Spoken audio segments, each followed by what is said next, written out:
Di bawah kita tuh ada apa sih Pak? Ada tanah. Iya, ada Di bawah tanah lagi ada. Hampir semua orang geologi atau mahasiswa geologi itu paling menghindari struktur geologi. Orang geologi itu cuma tahu 3 tempat, di Bayat, di Jawa Tengah, Klaten, kemudian di Karangsambung, di Kebumen, sama di Ciletuh, Sukabumi. Yang Kalau ngobrol kayak gini serius, jadi pengen jadi pengusaha sih ya Pak. Iya, mindsetnya langsung Nggak jadi cuan ya. podcaster ya. Geotalks. Tapi ada gak sih Pak orang tuh perusahaan atau mungkin perorangan memang dia pengeboran tanah mau cari air tanah itu salah? Saya pernah nolong teman saya. Kebetulan teman saya tuh HRD juga, maksudnya ya salah satu pemilik juga perusahaan di berbagai dia punya perusahaan sendiri juga. Kebetulan dia mau ngebor, cuma emang gambling. Jadi di situ dia cari tukang bor sampai 2 kali, udah sampai berapa puluh juta ya. Terus akhirnya nggak ketemu. Waduh. Sampai akhirnya dia nelpon saya disuruh turun tangan kan. Udah akhirnya saya pergi ke Bogor itu. Padahal Bogor itu kan banyak airnya kan harusnya. Itu. Cuma emang nggak semua. Ternyata emang aku berhadapan sama batuan si Gamping itu tadi. Aduh, emang Gamping ya, kan. Daerah yang paling susah itu Gamping Mas. Hati-hati ya daerahnya Gamping ya kan. Tapi Gamping itu memang berarti karena dia lolos gitu ya Pak. Turun ya jadi. Ya, jadi kalau ada model pengendapan batu Gamping itu di atas mungkin emang kering, tapi emang di bawah itu nanti dia sistemnya kayak ada lubang-lubang yang vertikal sama yang horizontal. Oke. Nah, yang horizontal nanti biasanya sungai bawah tanah, tapi dia dalam yang 60 sampai 100-an meter itu. Berarti langsung lolos aja itu kalau ya, gitu. Dia langsung terjun aja ke bawah, nggak ada yang ngalangin kalau gitu kalau ya. si pasir kan dia masih bisa meresap di antara butiran-butirannya. Nah, si Gamping itu enggak, karena dia mungkin ini ya, mungkin dia padat banget. Apalagi kalau dia kena air tuh kadang dia malah namanya ini, dia bisa apa ya namanya? Ada karbonat tuh sistemnya kalau di batu Gamping itu dia bisa apa sih? Agak Pak? Saya bantu. Gak lupa. Iya. Tapi saya pelarutan. Pelarutan. Saya paham analoginya kan. Jadi misalkan ini batu Gamping gitu ya. Terus ada air tuh masuk, ya kan. Lah ini masuk, ini turun lagi. Iya, larut. Jadi langsung jebret turun sampai nanti nggak tahu siapa yang nangkep ya. Yang di bawah mungkin ada batuan yang lain juga gitu loh. Betul. Jadi dia menjadi alasnya, terus dia lolos aja langsung berhubung ke laut misalnya itu. Contohnya di Baron. Di Baron tuh dia ada sungai yang tiba-tiba muncul juga kan dari bawah gitu. Ini kalau di Jogja sendiri Gamping itu rata-rata di mana? Di Kulon Progo. Di Kulon Progo ada, di Gunung Kidul ada. Paling banyak Gunung Kidul ya? Paling banyak Gunung Kidul. Oke. Daerah Karsanya. Sleman kota hampir nggak ada nih? Nggak ada. Cuma saya dulu skripsi di bawahnya ada Mas.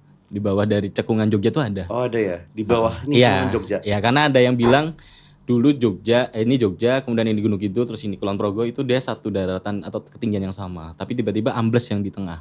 Karena ada sesar Progo sama sesar Opak. Sesar itu tadi? Iya, sesar itu dia bikin dia ambles. Anjlok ya kan? Jadi namanya Greben nanti. Udah mulai paham nih tentang geologi Pak saya Pak. Udah panas belum otaknya? Iya udah panas nih. Tiba-tiba pengen jadi ini nih aku. Geologis asik ya kan. Meneliti batu-batuan gitu Pak.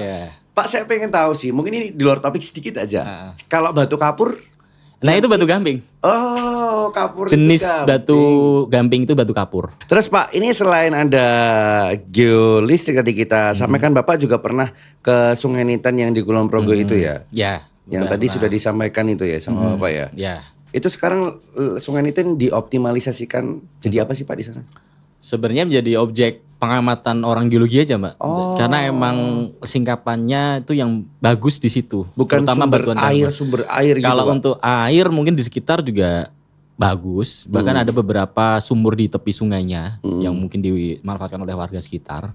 Jadi emang untuk keberadaan Sungai Niten ini bisa bermanfaat juga bagi masyarakat sekitar. Jadi airnya, tapi emang tidak terlepas dari bencana. Karena di situ kan ada proses pelapukan, erosi, yang mungkin tebing-tebing sungainya itu kan curam juga kan. Nah itu kalau ada rumah, bahkan ada rumah yang benar-benar kalau menurut saya harus pindah ya, karena dari posisinya sudah mengkhawatirkan kalau mungkin ada sesuatu yang terjadi. Coblos Pak Husen. Iya kan. Iya. Gitu. Tapi memang kayak gitu penting ya Pak. Kita harus tahu dari sekarang kan bisa menjadi apa ya, sebuah bentuk mitigasi kita supaya tidak terjadi hal yang tidak diinginkan. Tadi kalau Bapak sampaikan hati-hati buat teman-teman yang mungkin rumahnya memang nantinya ambles ya Pak. Ya, atau enggak kena longsor. Longsor gitu. Kan kita juga nggak mau terjadi hal-hal yang tidak diinginkan ya Pak ya. Benar.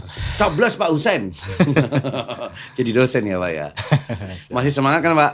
Masih semangat kan ya? Semangat. Boleh tepuk tangan dulu dong teman-teman. Nanti kita juga akan jawab beberapa pertanyaan ya Pak ya. Dari GeoFriends yang selalu mengikuti kita di sosial media. Siap. Jadi kita bisa lebih dekat sama mereka. Tapi dari Firman dulu, boleh ya Pak? Boleh. Ini tadi masih melanjutkan dengan perbincangan tentang geologi gitu ya Pak.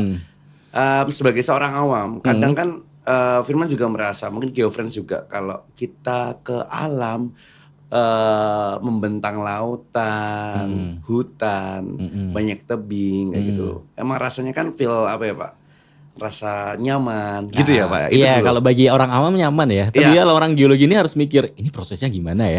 Jadi nggak jadi healing, tapi stressing. Malah gitu. jadi stressing kan. Jadi ini tuh Firman tuh mau tanya ke situ. Kan kalau kita kan kayak menikmati. Iya, kita nggak bener-bener nikmat. Tapi kan kalau teman-teman geologis kan jadi bisa mikirnya adalah ini gimana bisa gini kemarin, peluangnya apa, habis itu kemudian nanti bakal jadi kayak gimana nih, menjadi danger, hati-hati, atau malah justru bisa dimanfaatkan, dioptimalkan dengan baik kan gitu ya Pak. Iya benar. Kita sebagai kacamata awam nih Firman, pengen tahu nih, kita juga pengen aja GeoFriends, ketika melihat tebing yang tinggi gitu kan, terus apa yang mungkin kita bisa baca dengan mata telanjang kita gitu.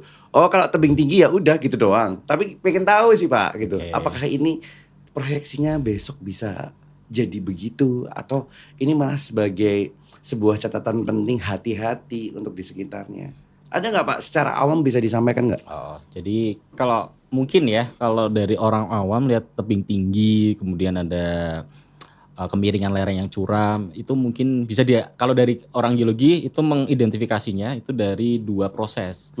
Yang pertama proses mungkin bisa jadi dia proses eksogenik karena erosi. Erosi kan karena air hujan, panas, berganti-gantian tiap hari kan. Dia bisa mengikis, kemudian lapisan tanah yang tidak kuat atau tidak resisten terhadap pelapukan itu dia akan mungkin bisa longsor ya, atau mungkin bisa ambles lah seperti itu. Sehingga mungkin untuk mungkin sungai-sungai yang mungkin tidak punya tebing itu sebenarnya lebih enak untuk dinikmati kalau bagi orang geologi.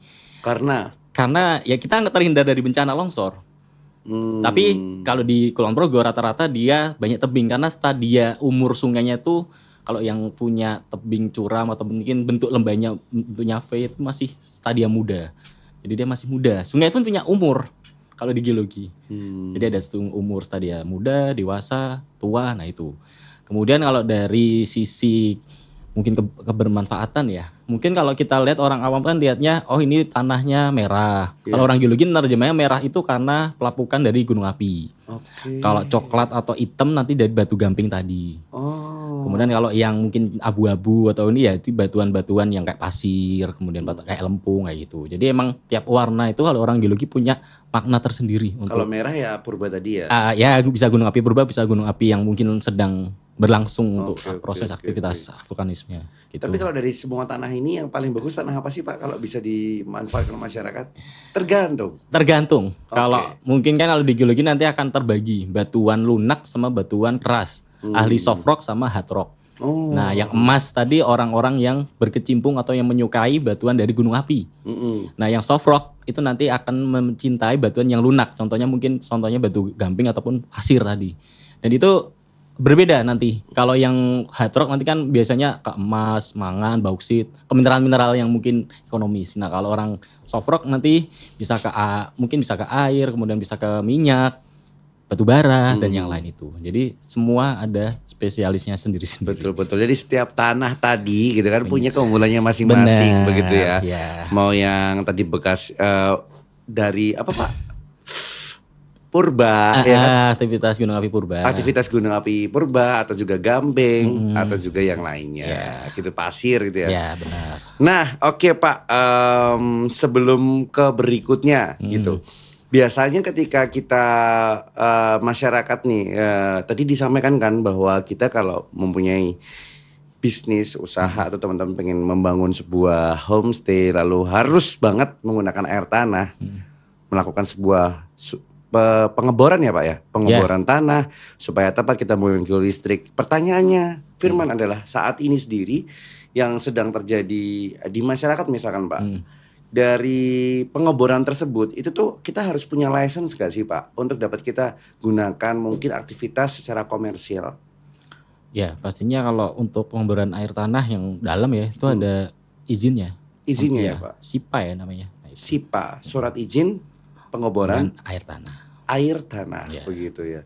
Jadi SIPA ini juga sebuah apa ya, license yang penting juga ya, dokumen Iya, yang penting kan yang harus dimiliki. Pasti, karena nanti kan kita kan memanfaatkan bumi air yang ada di dalam permukaan bumi yang milik Indonesia kan. Jadi kita nanti ilegal lah kalau ngambilnya secara diem-diem dan nggak punya legalitas atau punya surat itu tadi, SIPA tadi. Oh gitu ya. Iya. Nah SIPA ini dapat kita dapatkan di bagaimana caranya Mbak? Ini panjang juga sih. Oh ini panjang ya? Harus ada tahapan-tahapan yang harus Oke, dilalui, prosedur-prosedurnya gitu. Tapi ini juga sebagai catatan buat GeoFriends juga ya Pak ya. Barangkali belum punya SIPA, silakan boleh dibikin dari sekarang. Di Gimana Nusantara caranya? kayaknya juga bisa ya untuk. Jelas bisa dong. Iya makanya Bisa ini membantu. diomongin Pak ya. Gitu ya. Gimana sih? Canda deh ya. Jadi memang ini untuk GeoFriends barangkali belum memiliki SIPA untuk dapat didapatkan, segera boleh konsultasi atau tanya-tanya dulu dia Pak ya. Karena itu kalau nggak diurus hati-hati nanti ya, hati-hati. Firman yang datang nanti. Iya kan Pak? Benar. Benar. Oke, kalau gitu tanpa berlama-lama lagi kita bacakan beberapa pertanyaan yang sudah gabung nggak apa-apa Pak? Boleh. Karena udah banyak banget yang sangat antusias ingin bertanya dengan seorang Pak Hussein.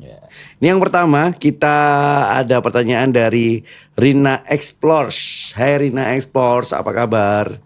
Rina Explores adalah seorang mahasiswi teknik lingkungan Pak.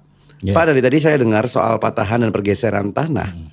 Pertanyaan saya sederhana, kalau bumi terus bergerak gitu Pak Hussein, artinya nggak ada tanah yang benar-benar stabil ya kalau bergerak terus.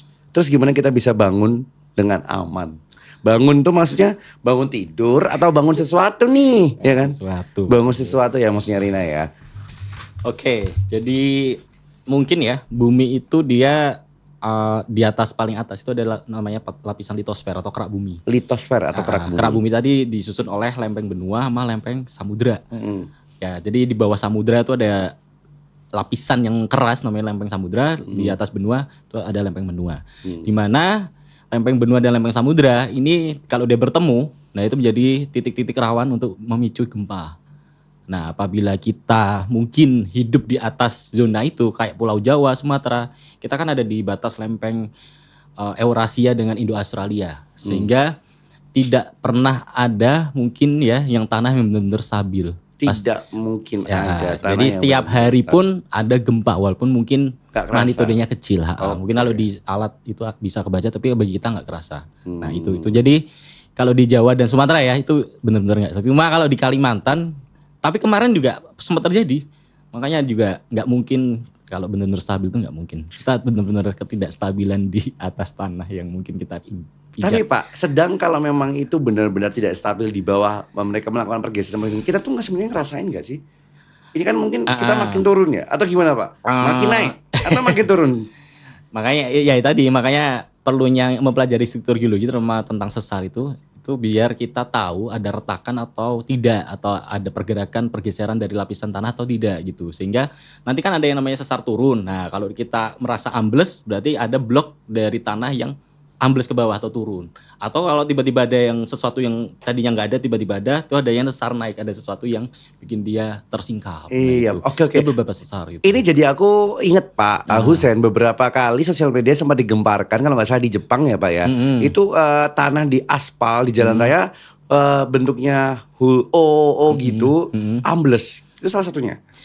Itu salah satu bentuk dari ya kalau itu namanya sinkhole Mas. Jadi Sinkhole. amblesan. Nah, amblesan yang biasanya terjadi di tanah yang mungkin tidak stabil tadi. Oke. Atau mungkin resistensinya kurang. Tapi biasanya itu terjadi di batu gamping lagi. ratu Gamping lagi, iya Itu kan? biasanya paling banyak. Cuma di Kulon Progo pun ada kasus yang beda Mas. Apa tuh? Dia di batuan vulkanik yang bekas gunung api yang purba tadi.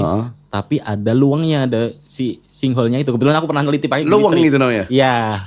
Jadi Itu luangnya itu bahasa apa sih Pak Luang? luang itu bahasa Jawa Mas.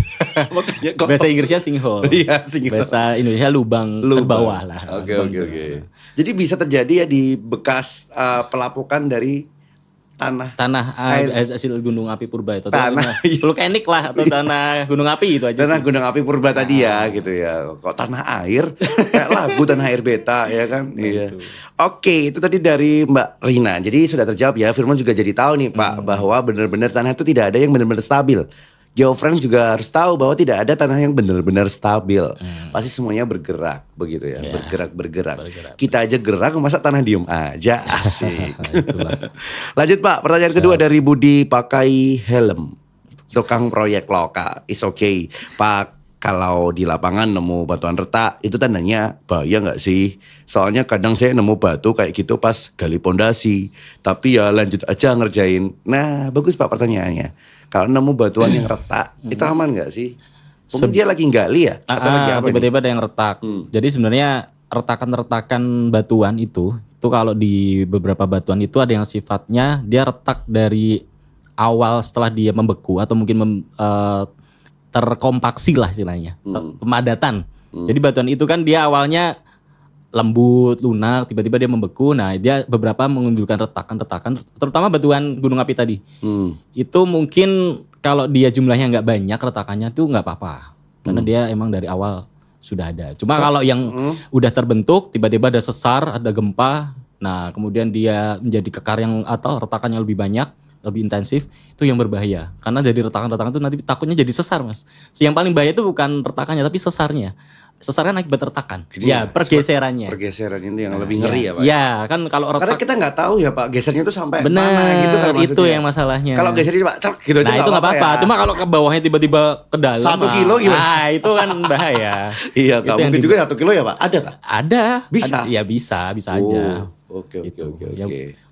Jadi itu jawabannya untuk Mas Budi ya, terpakai ya, terkopi sudah ya. Jadi bagaimana kita tahu kalau ada seperti itu ya, mau nggak mau yang sebenarnya kita jadi catatan adalah bukan masalah retaknya, tapi setelah retaknya itu nanti akan ada akibat yaitu sesar. Begitu kan Pak? Ya. Udah pinter ya? Sudah. Oke, ini udah 10 SKS ini ya. Berikutnya pertanyaan ketiga dari geologinord.id, anak kuliah semester 5. Pak, saya lagi skripsi soal struktur batuan di DIY. Kadang di lapangan data nggak sesuai teori. Apa itu salah ya? Atau datanya memang suka berubah-ubah begitu, kayak di prank bumi. Itu gimana Pak? Oke, jadi emang di geologi itu nggak semua yang ada di lapangan ada di buku. Itulah kenapa kita wajib banget turun ke lapangan. Karena beberapa mungkin singkapan yang mungkin kayak sesar retakan tadi, itu kalau di teori itu gambarnya bagus. Cuma kalau di alam tiba-tiba ketutup tanah lah, tiba-tiba ketutup air lah. Jadi ya kita agak bisa melihat dengan baik kalau misalnya kita nggak ke lapangan. Sehingga mungkin di situ data yang aneh-aneh yang ada di lapangan itu malah menjadi bagian yang penting. Malah jadi bagian temuan atau menjadi penelitian kalau saya. Data yang nggak sinkron tadi. Iya, ketidak sinkronan tadi. Kemudian juga emang bumi kan sifatnya dinamis, dia bergerak. Bahkan dia selalu ada getaran atau mungkin gempa-gempa kecil setiap harinya. Sehingga itu akan menjadi pengubah ya untuk morfologi atau bentuk muka bumi ataupun keberadaan mungkin mata air dan segala macam itu bisa berubah karena adanya si pergerakan dari si lempeng tadi. Oh, jadi mata air juga bisa berubah, Pak? Bisa, kadang bisa mata bergeser pun bisa. Bergeser? Ya, atau pindah gitu. Nah, gitu. Mata air kan karena sesar tadi toh, Pak? Karena mata air bisa ada karena sesar, yang kedua karena kontak bantuan, Mas. Kontak bantuan? Batuan. Bantuan apaan? Typo. Dikira bantuan ini untuk keluarga sejahtera. Iya. Tapi karena kontak batuan. Ngomong apa sih aku? Kontak batuan itu ya Pak ya. Jadilah ada mata air. Iya, jadi mata air bisa terjadi di mana aja berarti? Bisa di puncak-puncak bukit, gunung, bisa di lereng-lerengnya, bisa di tengah pasar ada, Mas. Yang pasar apa? Ada di Kulon Progo, di pasar, aku lupa nama pasarnya. Pasar Apung? Enggak, di tengah pasar tuh tiba-tiba ada mata air. Jadi di situ ya di tengah, aku lupa nama pasarnya. Di itu airnya air sehat gak sih Pak kayak gitu tuh? Air sehat. Karena dari air tanah ya? Kebetulan tapi di bawahnya emang masih di batu gamping lagi ketemunya. Gitu ya, ketemunya batu gamping lagi. Jadi biasanya kalau kontak batuan tuh batuan yang resapannya tinggi, batu pasir, kemudian di atasnya ada batu yang enggak bisa ngeresepin kayak batu gamping, terus ada si sesar. Nah, sesar itu menjadi jalan keluarnya si air melalui rekan-rekan itu tadi sehingga dia keluar ke permukaan jadi mata air. Iya. Gitu itu bisa. Tapi di dalamnya gamping lagi tuh. Ya kalau saya udah ngegeolistrik itu gamping kalau di pasar situ. Ilmuwan ya. Udah Iya, tahu ya. Sudah, Pak. Pak, tapi kalau air kayak seperti kita minum gitu ya, perusahaan air minum gitu kan. Rata-rata tuh kan Firman sering baca ada pH tuh. Air-air kayak gitu tuh ada pH berapa, Pak? Kalau yang air tanah keluar dari di tengah pasar atau yang pegunungan beda? Kondisinya tergantung dari batuan yang dilalui atau yang menjadi tempat penyimpanan si air tanah. Ya, kalau batuannya batu gamping, mungkin dia ada sedikit ada yang namanya kesadaan air nanti. Jadi sifatnya agak basah misalnya atau enggak mungkin malah dia enggak netral gitu. Dia bisa mengacaukan yang harusnya kita kan minum harusnya di pH 7, pH netral kan. Tiba-tiba kalau kita kena kontaminasi dari gamping biasanya kan karena ada pelarutan dari si unsur karbonat. Nah, itu nanti dia akan mengubah si pH-nya. Itu nggak bagus. Lama-lama dia bisa batu ginjal, Mas. Nah, kayak gitu. Jadi ginjal-ginjal yang ada di daerah-daerah pegunungan selatan ya atau Gunung Kidul itu biasanya mungkin jadi kurang baik karena tiap hari kan minumnya dari air kapur ya, air-air yang mungkin tidak terlalu jernih ya seperti itu. Tuh. Jadi ya perlu diwaspadai aja kalau ada air-air yang mungkin pH-nya nggak netral. Oke, jadi kita harus tepat juga Pak kalau mau ngebor tanah itu. Benar, jadi setelah ada air kita masih harus menguji kualitas airnya. Betul, jangan sampai itu malah jadi bumerang diri kita, ya kan. Nanti kita Geocenter bisa melayani itu semua kok Pak. Ya, jadi buat GeoFriends juga boleh banget nanti kontak aja teman-teman yang akan melayani GeoFriends semuanya pasti akan terjawab juga. Ini pertanyaan terakhir Pak, dari Andreas.k, orang awam. Saya bukan orang geologi Pak, tapi jujur saja saya suka mikir nih. Mikirnya adalah ngapain sih ribet-ribet riset tanah. Toh udah ada satelit Pak saat ini. Emang masih perlu untuk turun ke lapangan Pak? Masih Mas, orang geologi itu validasi harus ke lapangan. Dia bukan peramal, dia harus benar-benar. Karena satelit itu hanya memberi gambaran, sedangkan lapangan memberi kebenaran. Wih. Jadi kita harus mencari kebenaran itu di lapangan. Jangan cuma dari atas ataupun dari jarak jauh seperti itu. Karena satelit itu memberikan gambaran, sedangkan lapangan memberi kebenaran. Wih, coblos Pak Husen pokoknya ya. Di lapangan pun kita juga bisa nemuin seriping ya Pak ya. Silakan Pak. Dari tadi malah belum dimakan loh Pak. Siap. Iya. Ini ngambilnya juga dari sana Pak. Iya, dari tanah. Dari Kulon Progo. Iya, tanah Kulon Progo. Icipin dulu Pak. Rasanya beda. pH 10 ini. Tapi memang kita ya mau nggak mau harus ini ya Pak, terjun ke lapangan ya. Iya, biar mau nggak mau, ya? biar pasti. Karena kan ya itu tadi geologi bukan orang peramal, tapi tetap harus ada validasi di lapangan. Walaupun kita mungkin terbantukan oleh Google, AI dan sebagainya. Itu cuma pemandu aja, sebagai acuan awal aja gitu. Jadi jangan sampai salah langkah ya teman-teman ya. GeoFriends kalau memang membutuhkan bantuan dari Geosantara, kita buka tangan banget ya kan, untuk membantu teman-teman di situ. Jangan sampai cuma ngelihat dari Google, lihat dari satelit, malah nanti salah ngebor, boncos lagi begitu dan sebagainya. Yang jelas Pak, hari ini kita dapat banyak banget insight baik dari Pak Husen. Firman pun nggak ngerti apa-apa jadi ngerti loh Pak sekarang. Mungkin habisnya jadi geologis ya Pak. Wah wajib ini. Jadi asdosnya Pak Husen boleh? Boleh ya. Ya kita dapatkan dari Pak Husen banyak banget hari ini, di mana kita jadi tahu struktur batuan, tanah. Kita bisa tahu sesar, bahkan juga ada kekar, bukan kekar yang ini ya, kayak gitu. Nanti kita bisa lanjutkan lagi ya Pak ya, edisi podcast berikutnya dengan tema yang lain. Berbeda. Bersama Pak Husen, terima kasih untuk kebersamaan hari ini. Sama-sama. Sehat-sehat selalu untuk Pak Husen. Barangkali Pak Husen nanti juga butuh Geosantara juga boleh sekali. Siap. Padahal Pak Husen ada di sini.